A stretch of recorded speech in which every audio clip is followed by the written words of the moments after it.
오늘 말씀 두 절이지만 귀한 말씀드립니다. 우리 5절 말씀을 다시 한번 읽어볼까요? 시작.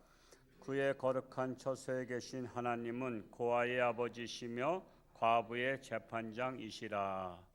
거룩한 처소에 계신 하나님은 하나님의 임재를 상징하는 이 땅의 성소를 가리킨 것이 아니라, 즉 성전을 가리킨 것이 아니라 하늘의 높은 보좌를 가리키고 있습니다. 그리고 또한 하나님은 고아의 아버지시고 과부의 재판장이시라. 이 고대사에서 가장 어려웠던 사람들이 세 종류가 있었는데, 고아들과 과부와 또한 나그네입니다. 나그네들이 어서 가서 먹을 데가 없어요. 오늘같이 이렇게 식당이 줄비한 게 아니잖아요. 옛날에는 우리나라도 마찬가지죠. 우리나라도 조선시대 때만 해도 장터에 국밥집 하나 있는 거지, 무슨 불고기집 있고 이게 여러 가지가 이렇게 다양하게 식당들이 없어요. 그냥 오로지 주막에서 국밥 하나 파는 것이 단데, 그러니까 나그네들이 어딜 가면은 어떤 집에서 그를 초청해서 식사 대접하지 않으면 그 먹기가 힘든 겁니다. 그런데 솔직히 여러분, 지나가는 사람 여러분의 집에 들여서 식사 대접하는 게 그거 쉬운 일이에요, 어려운 일이에요? 그거 어려운 일이란 말이에요. 밥이 아까워서 그런 게 아니라 불편하단 말이에요. 여러분의 집에 외부 사람, 낯선 사람 들어와서 식사하고 가라고 하는 게 쉬운 일이 아니에요. 그래서 나그네들이 정말 식사 대접을 못 받기 때문에 정말 어려웠어요. 그래서 고아와 과부와 또 이렇게 나그네를 돌보라고 했던 것입니다. 그래서 이들이 가장 궁핍하고 소외당한 자들인데, 이들의 부르짖음을 하나님께서 들으신다는 거예요. 그러니까 이들을 돕는 것이 누구를 기쁘게 하는 거예요? 하나님을 기쁘게 하는 거예요. 하나님을 기쁘게. 그러니까 우리가 하나님을 기쁘게 하는 방법은 이 성경에 다 나와 있단 말이에요. 고아와 과부와 이런 나그네들을 돕는 것이 하나님을 기쁘게 하는 거예요. 예를 들어서 여러분의 자녀가 저 어디에 갔어요. 여행을 갔는데 소매치기한테 다 잃어버렸어. 카드도 잃어버리고 스마트폰도 잃어버리고 다 그냥 돈도 다 잃어버렸어. 그런데 정말 오갈 데 없잖아. 그래서 그럴 때 누군가가 내 자녀를 도와줬다면, 물론 자녀들도 고마운 일이지만 부모님도 마음은 어떻겠어요? 너무나 감사한 일이죠. 너무나 감사한 일이야. 우리 자녀들을 누군가 도와줬다면, 야, 그들 좀 주소하고 좀 정확히 좀 알아둬라. 내가 신세 좀 갚아야 되겠다. 도움은 자식이 받았는데 신세를 누가 갚아? 부모가 갚는 거야. 내 자식들을 잘 보호해주고 대접해서 어려움 당하지 않도록 해줘서 참 감사하다. 이 은혜 갚는 거야. 왜냐하면 아버지가 능력 있잖아, 자식보다. 그러니까 능력 있는 아버지가 갚는 거야. 그러니까 우리가 하나님의 복을 받는 비결은 하나님이 기뻐하시는, 하나님께서 관심을 가진 고아와 과부와 나그네들, 어려운 사람들을 우리가 돕는 거예요. 그랬더니 하나님께서 너무 기뻐가지고 하나님께서 내가 대신 신세를 갚겠다 하는 것입니다. 하나님께로부터 복받는 비결이 이렇게 간단한 건데 우리는 그렇게 생각을 안 해. 그래서 외면을 해. 그래서 미국에서 어느 교회가 이런 사례가 있었다래요. 목사님이 이제 이렇게 바뀌는 과정 속에 있었는데, 그 교회 앞에 어떤 노숙자, 미국의 노숙자가 엄청 많아요. 뉴욕의 뒷골목 가면 다 노숙자 천지라고 하는데, 그 노숙자가 교회 앞에서 주일날 한 푼 줍시오, 이제 적선을 행하는 겁니다. 근데 교인들이 예배 시간에 그냥 빨리빨리 들어가고 그 누구도 이렇게 그를 도와준 사람이 없었대요.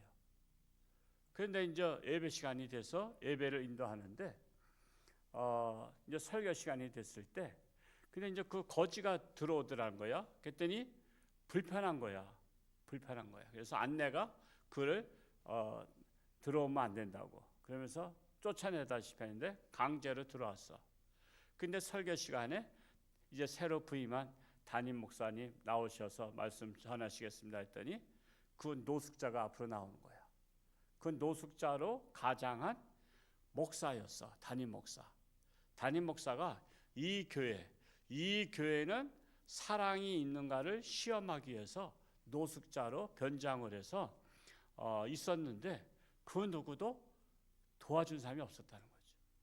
우리는 하나님 앞에 예배 드린 거 중요하지만 우리 예배 드리러 가는 과정 속에서 그러한 사람이 있으면 하나님께서 나에게 축복의 기회를 주시는 거라고 생각하면 그들을 결코 외면하지 않아요. 우리도 그럴 수가 있단 말이야. 그래서 그 교인들 충격을 받았던 거야.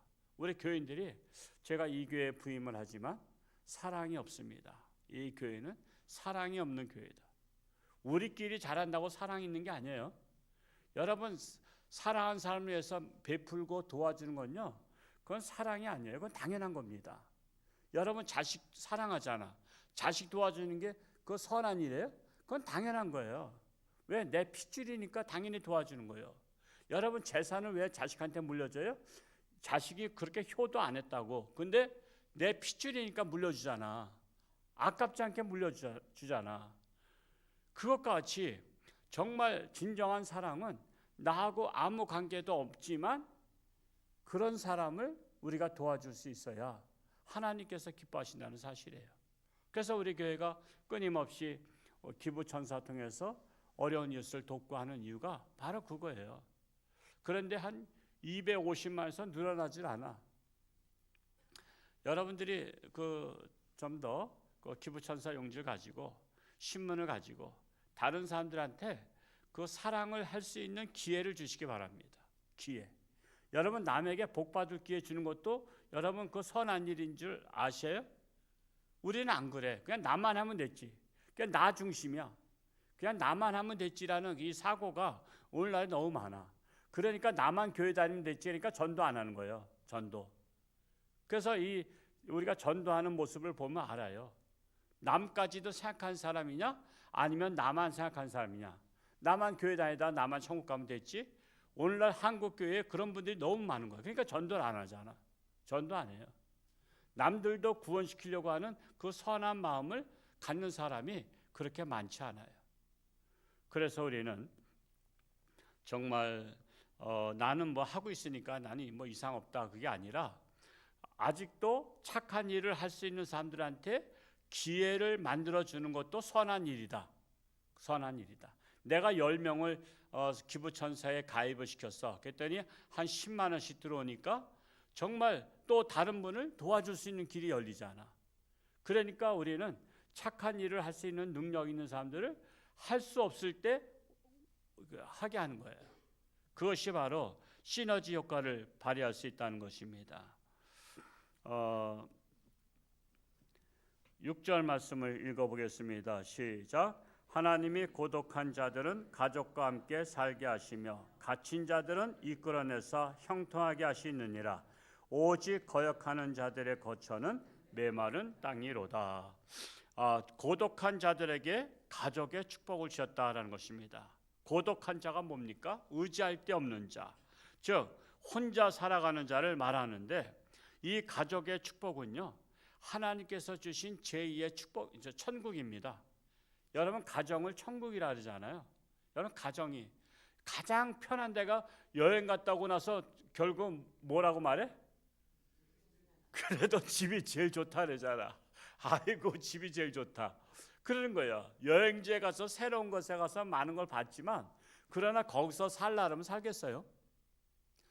제가 이번에 우리 누님 둘째 누님 팔순 잔치가 있어서 지난주 토요일 날 일산에 갔어요. 참 고양시에 가면 참 거기서 호수도 있더라고. 저 뭐 일산에도 호수 있고 저기 운정지구에도 호수가 있는데 조금 막힐 줄 알고 갔는데 1시간 정도 일찍 갔어요. 그래서 그냥 호숫가에 가서 이렇게 좀 쉬다가 예약된 시간에 이렇게 갔는데 도시가 너무 깨끗하고 너무 좋은 거야. 너무 마음에 들어. 야, 뭐 복잡하지도 않으면서 아주 도시를 아름답게 꾸몄어. 그런데 거기서 살고 싶은 마음은 없어. 왜? 내가 아는 사람들이 거기는 없잖아. 저는 강원도에서 30년 동안 살다 보니까 강원도는 어디 가든지 다 아는 목사님들이 계셔. 동해, 삼척, 태백 가도 다 제가 그냥 만나자고 점심 먹을 수 있는 분들이 다 계셔. 그러니까 나는 어디서 사는 게 좋아? 아무리 도시가 아주 뭐 디자인이 잘 돼 있다 할지라도 내가 거기서 함께 더불어 이야기를 나누고 밥을 먹을 수 있는 그런 친구들이 없어. 그냥 30년 동안 나는 이제 강원도에 살다 보니까 강원도에가 이제 많은 거야. 이제 어디 가나 속초 가도 그렇고 양양 가도요. 맨날 오라는 목사님 계셔. 맨날 밥 먹자고. 아, 양양이 여기서 1시간 거리인데 무슨 갔다 오는 값이면은 여기서 시컨 맛있는 거 사 먹지. 근데 이게 이제 갈 기회가 있으면 가면은 연락하는 거 아니에요. 그러니까 여러분 자기가 사는 그 바운더리 안에 자기가 살아온 삶이 있다는 것은 축복이에요. 그것처럼 하나님께서 제2의 천국을 가정을 지었다고. 그냥 가정은 천국이야. 그 하나님이 주신 선물이야. 근데 오늘날 젊은이들은 하나님이 주신 선물을 받으려 그래, 안 받으려 그래? 안 받으려 그래. 나 혼자 살아도 불편하지 않다. 물론 지금 현재는 그래. 젊은 사람들은 혼자 살아도 불편하지 않아. 근데 이제 노인네가 돼봐. 노인네가 돼가지고 형제도 없고 혼자면은 그거 어떻게 해야 돼? 그냥 정부에서 알아서 그냥 병원에 입원시키고 요양원에 입원시키고 그냥 이렇게 해버리면 아무도 찾아온 사람이 없어. 딴 사람들은 자기들이 찾아오는데 자기는 아무도 안 찾아와. 그냥 혼자 그냥 그랬다가 죽어버려. 그랬더니 그냥 군청에서 알아서 처리해버려. 우리가 젊은 것은 지금 젊을 때는 아쉬움이 없는 것 같지만요. 우리 인생을 한 100세까지 늘어지게 보라 이거야. 우리가 지금 젊어서 지금 아쉬움 없는 것은 잠깐이야. 그렇기 때문에 우리가 정말 이 가족을 하나님께서 천국으로 주셨는데 그래서 우리가 가족의 축복 우리는 받아들이고 어떻게 해서든지 가정을 이루려고 하는 게 성경적인 거야. 성경적인 거야. 그냥 요즘 애들이 성경적인 것을 모르니까 나는 뭐 혼자 살아도 뭐 아쉬울 게 없다. 내가 뭐 다 밥해 먹고 내가 다 하고 내가 필요한 대로 다 시켜서 먹는다 그러지만 그것이 몇 년가냐 이거죠. 그래서 우리 자녀들에게도 결혼을 해야 된다는 것을 우리가 알려줘야 됩니다. 뿐만 아니라 갇힌 자들을 이끌어내서 형통하게 하셨다. 이것은 갇힌 자가 뭐냐면 죄악으로 말미암아 감옥에 갇힌 자도 있고 또한 억울한 누명으로 갇힌 자가 있어요. 그럼에도 불구하고 우리가 하나님을 바라보고 하나님을 의지하면 하나님께서 더욱 형통케 하시는 분이십니다. 여러분 감옥에 갈 일은요 죄를 져서 가는 게 나아요? 아니면 죄 없이 가는 게 나아? 죄 없으면 안 가야 되는데 죄 없이도 가요. 억울한 누명을 써서. 옛날에 우리나라는 억울하게 역적으로 몰아가지고 많은 사람이 죽었어. 근데 우리 여러분 감옥 갈 바에는 죄를 짓고 가지 마시고 죄 안 짓고 가시기 바랍니다. 그렇다고 감옥 가라는 건 아니에요. 또 오해하지 마세요. 죄를 짓고 가는 것은요 별로 복이 없어. 근데 죄를 짓지 않고 가면요 그것이 화가 복이 될 수 있어. 그 대표적인 사람이 요셉 같은 사람이야. 요셉은요 죄를 짓지 않았는데도 노예로 팔렸어. 그리고 또 죄를 짓지 않았는데도 감옥에 갔어. 그랬더니 그게 그 앞길을 형통하게 하는 그 중간에 터널이었어. 중간에 터널과 동굴의 차이가 있죠. 동굴은 들어가면 들어갈수록 막혀. 그래서 동굴을 가는 인생들이 있어. 앞길이 막힌 데를 가는 사람이 있고 터널은 가면 갈수록 어떻게 돼? 끝이 나오고 환한 길이 나와. 그래서 우리는 동굴이나 터널이나 중간에 있을 때는 다 캄캄해. 캄캄한데 터널은 계속 밀고 갈수록 앞길이 환하게 열리는 길이고 동굴은 갈수록 앞길이 막히는 길이야. 그래서 우리가 동굴을 가는 인생이 되지 말고 터널을 가는 인생이 돼야 되는 거예요. 요셉이 터널을 들어갔어. 이 감옥이란 터널, 노예라는 터널 들어갔는데 거기에서도 끝까지 하나님의 길을 따라갔더니 어디까지 갔어?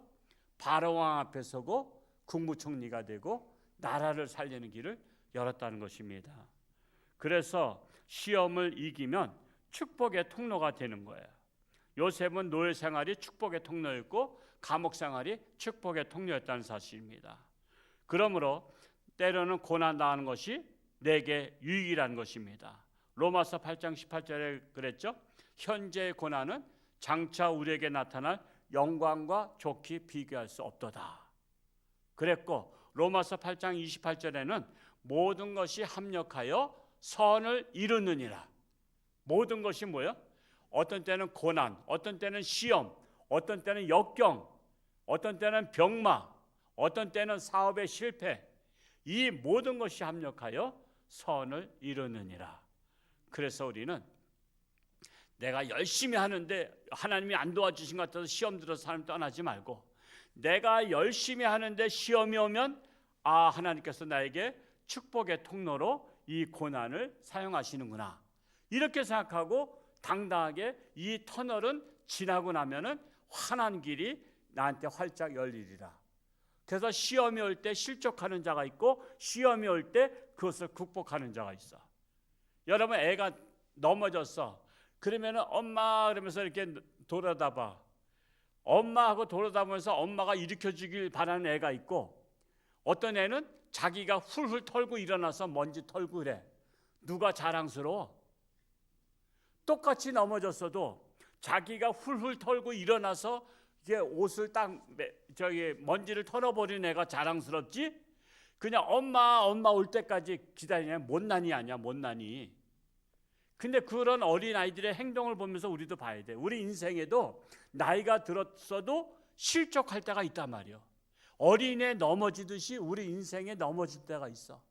그 넘어질 때 그것을 일어날 수 있는 자가 돼야지, 일어나지 못하고 좌절에 빠지고 그냥 술이나 먹고 그냥 인생을 방황하면 되겠냐 말이야. 정말 우리가 오늘 말씀을 통해서 정말 고난이 내게 유익이고 모든 것이 합력하여 선을 이루리라는 이 말씀 붙잡고 승리할 수 있기를 축복합니다.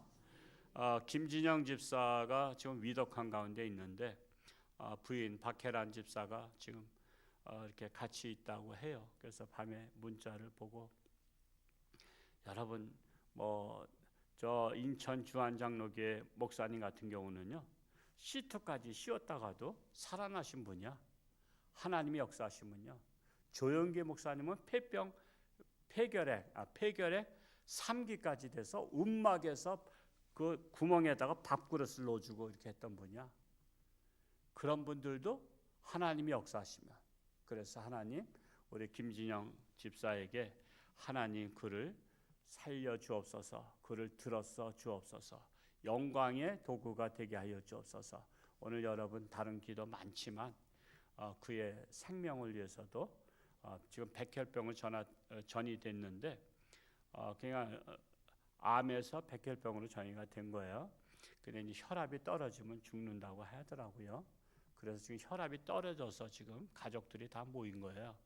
근데 하나님 역사하여 주옵소서라고 기도하고 돌아갈 수 있게 바랍니다. 기도하겠습니다.